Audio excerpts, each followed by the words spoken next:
तो अभी तक हम लोग इलस्ट्रेशन नंबर 45 तक डिस्कस कर लिए हैं। अब ये इलस्ट्रेशन नंबर 46 है और इसको देखते हैं। ये एक अपना अलग क्वेश्चन है, स्पेशल क्वेश्चन है। देखिए मैंने इसलिए स्पेशल केस भी लिख रखा है, जब पिछले साल पढ़ा रहे थे तो उसी समय का लिखा हुआ है। और ये क्वेश्चन CBSE 2016 कंपार्टमेंट में आया हुआ है। ओके, तो इस क्वेश्चन को पढ़ते हैं और क्या चीज़ नया है इसमें देखा जाए। Praveen, Sahil and Riya are partners having fixed capital of 2 lakh, 1,60,000 and 1,20,000। Praveen का कैपिटल हो गया 2 लाख, साहिल का हो गया 1,60,000 एंड रिया का हो गया 1,20,000। दूसरी बात, ये फिक्स्ड कैपिटल है, यानी कि जब हम एंट्री बनाएंगे इसकी तो करंट अकाउंट वर्ड नाम से बनाएंगे। Okay, current account word use करेंगे। They share profit in the ratio of 3:1, ये उनका PSR हो गया। The partnership did provide for the following which were not recorded in the books. क्या क्या गलतियाँ हुई हैं देखिए। इंटरेस्ट ऑन कैपिटल एट 5%, ये इस टाइप का क्वेश्चन हम लोग कर चुके हैं, यानी कि इंटरेस्ट ऑन कैपिटल का क्वेश्चन हम लोग ऑलरेडी कर चुके हैं।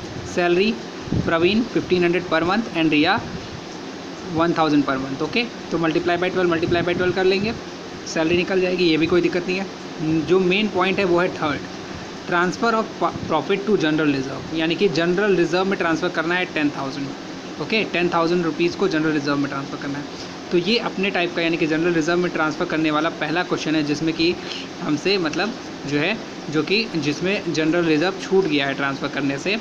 ऐसा पहला केस हम लोगों को मिल रहा है। अभी तक ऐसा कोई क्वेश्चन नहीं मिला था जिसमें जनरल रिजर्व भी टेबल शोइंग एडजस्टमेंट में शो करना पड़े, यानी कि जनरल रिजर्व का भी मिस्टेक हुआ हो, ऐसा कोई क्वेश्चन नहीं मिला था। बट अब हमें इसे करना है, तो देखा जाए कैसे इसको करेंगे।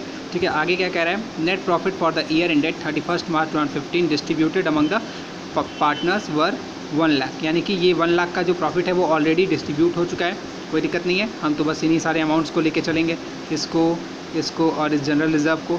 ये प्रॉफिट डिस्ट्रीब्यूट हो गया है, इससे कोई मतलब नहीं है। प्रॉफिट डिस्ट्रीब्यूट हो गया है, इसको भी शो करते हैं टेबल शोइंग एडजस्टमेंट, लेकिन करते हैं टेबल शोइंग एडजस्टमेंट में, लेकिन उस समय जब ये प्रॉफिट गलत रेशियो में डिस्ट्रीब्यूट हुआ होगा, यानी आगे एक क्वेश्चन आएगा उसमें जिसमें हम इस प्रॉफिट को भी ध्यान में रखेंगे, यानी टेबल शोइंग एडजस्टमेंट में इसको भी हम लोग एडजस्ट करेंगे, लेकिन अभी नहीं एडजस्ट करना है। ठीक है, यानी अगर ऑलरेडी जो प्रॉफिट इसी रेशियो में बटा है तो फिर हमें कोई दिक्कत नहीं है, तब हमें इस अमाउंट का कुछ नहीं करना है।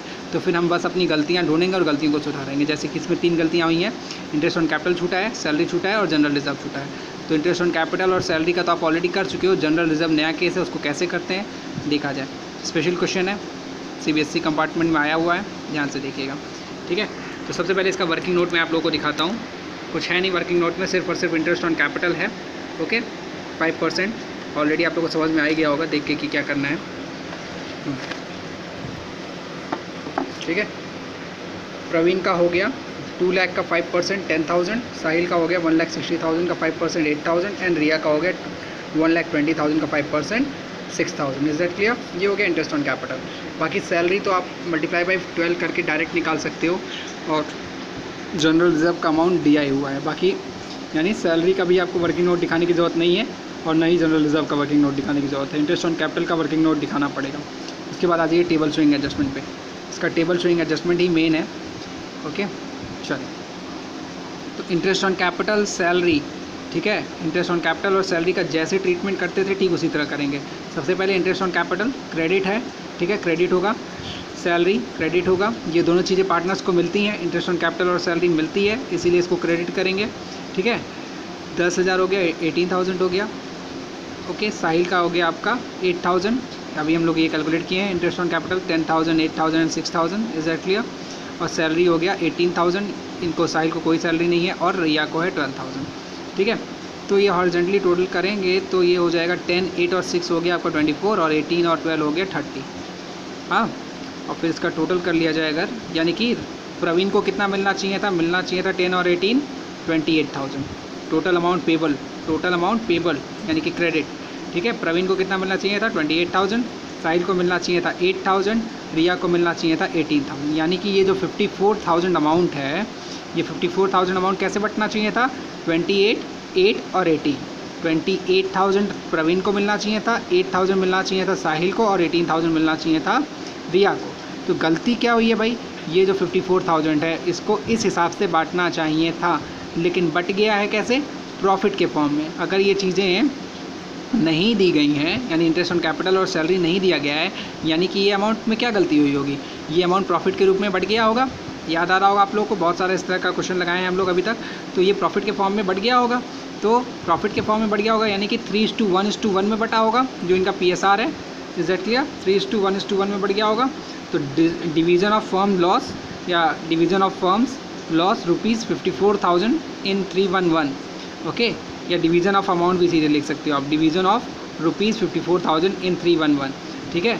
ये डेबिट हो जाएगा, ठीक है। कितना? 32,000।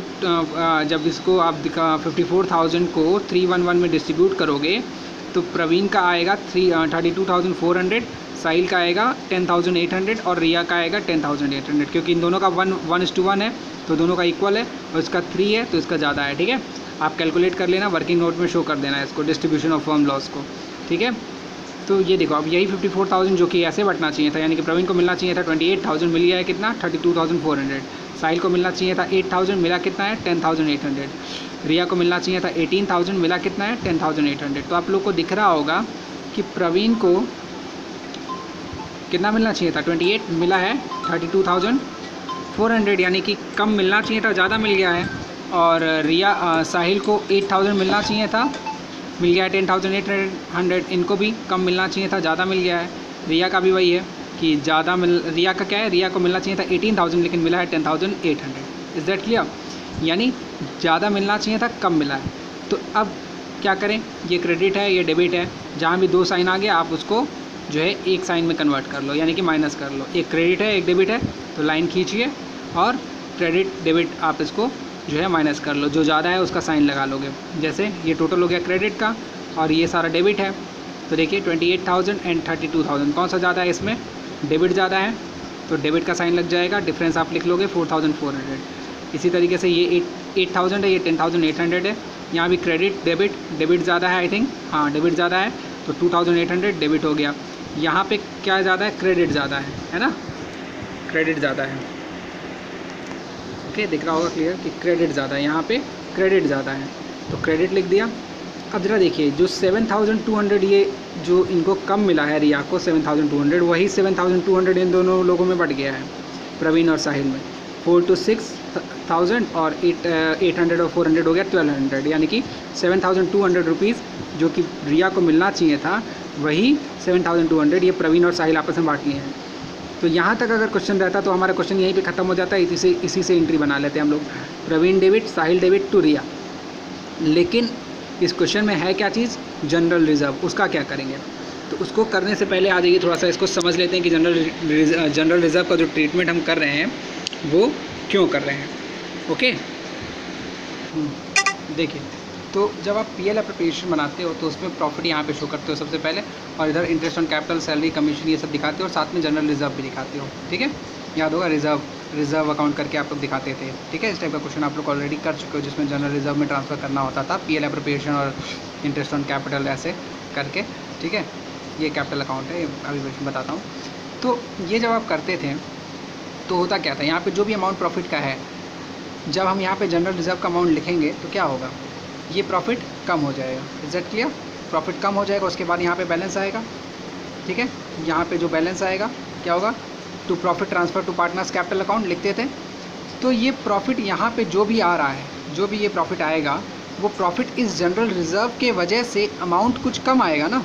मतलब अगर ये मैं यहाँ जनरल रिजर्व जो लिख रहा हूँ, इस जनरल रिजर्व को लिखने की वजह से इसमें से कुछ माइनस होके आएगा ना ये वाला अमाउंट, हाँ, यानी यहाँ पे जो बैलेंस आएगा। फॉर एग्जांपल मान लीजिए यहाँ पे 10,000 रुपये अगर प्रॉफिट होता और जनरल रिजर्व मान लीजिए 2,000 है, यानी कि यहाँ पे डिस्ट्रीब्यूटेड प्रॉफिट डिस्ट्रीब्यूशन कितना करना होता हमें?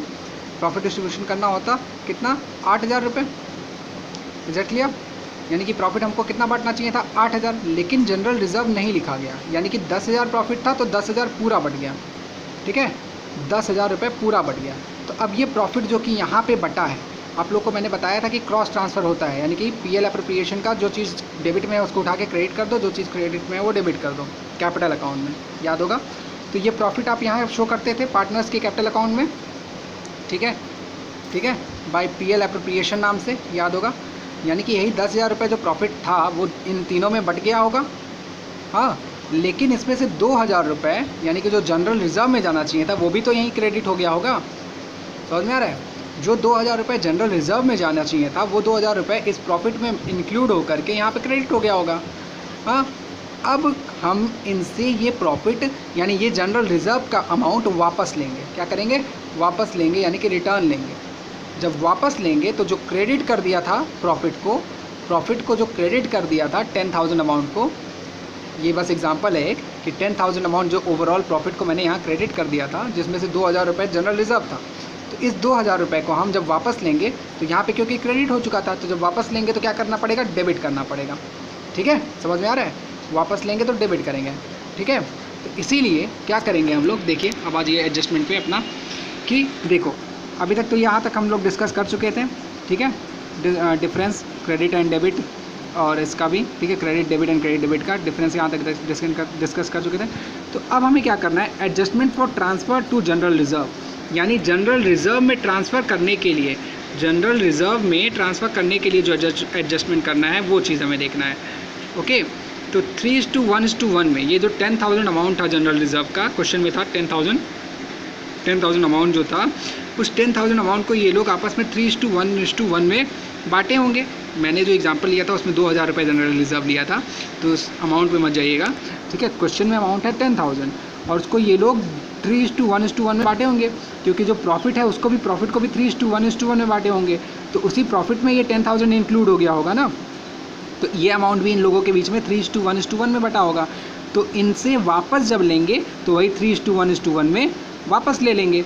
तो जब ये बटा था तो क्रेडिट हुआ था, अब वापस ले रहे हैं तो डेबिट कर रहे हैं।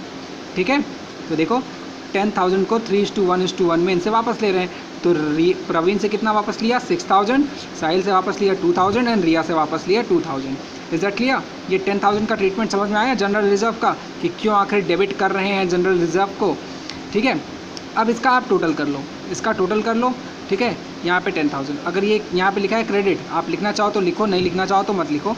वैसे मैं बता दूँ कि क्यों यहाँ पे क्रेडिट लिखा है, क्योंकि जनरल रिज़र्व जो है वो आपका पीएल एप्रोप्रिएशन डेबिट होता है। ठीक है, पीएल, अच्छा रुको, नहीं, ये इस आई थिंक ये बाय मिस्टेक है, ये बाय मिस्टेक है 10,000, इसको हटा दो, ये क्रेडिट नहीं होगा यहाँ पे, इसको कुछ मत लिखो आप। ठीक है, तो अब देखिए, यानी कि 10,000 जो कि इन लोगों में जो कि क्रेडिट था वो इन लोगों से हमने वापस ले लिया 6,000, 2,000 एंड 2,000 करके। यहाँ तक तो क्लियर हो गया। अब आइए देख लेते हैं नेट इफ़ेक्ट। अब नेट इफ़ेक्ट देखेंगे कि भाई कौन किसको कितना पैसा देगा। तो ज़रा देखिए 10 ये अब फिर वापस से आ जाएंगे, वही काम, डेबिट क्रेडिट मिलाएंगे, किसका ज़्यादा है वो वाला साइन लगा लेंगे, एंट्री कर लेंगे। तो डेबिट है 4,400 प्रवीण का और डेबिट है 6,000, दोनों डेबिट है, तो डेबिट ही हो जाएगा एग्जैक्टली, यानी कि प्लस हो जाएगा। तो हो जाएगा कितना? 10,400, कोई दिक्कत नहीं। आगे देखिए डेबिट साहिल का भी वही है, डेबिट। हाँ, साहिल का हो गया 2,800 डेबिट और यहाँ पे 2,000 डेबिट, यानी कि इनका भी डेबिट हो गया 4,800। अब देखिए जो रिया हैं उनका क्रेडिट है यहाँ पे 7,200, हाँ, और डेबिट है 2,000। ओके, तो क्रेडिट एंड डेबिट, ज़्यादा वाले का साइन लगेगा, क्रेडिट का साइन लगेगा, हाँ, ज़्यादा का साइन यानी क्रेडिट का साइन लग गया, और डिफरेंस निकाल लिया तो हो गया भाई 5,200। ओके, अब इसका जब आप टोटल करोगे हॉरिजेंटली टोटल करोगे तो डेबिट सम कर लो, दोनों में जोड़ दो 15,000।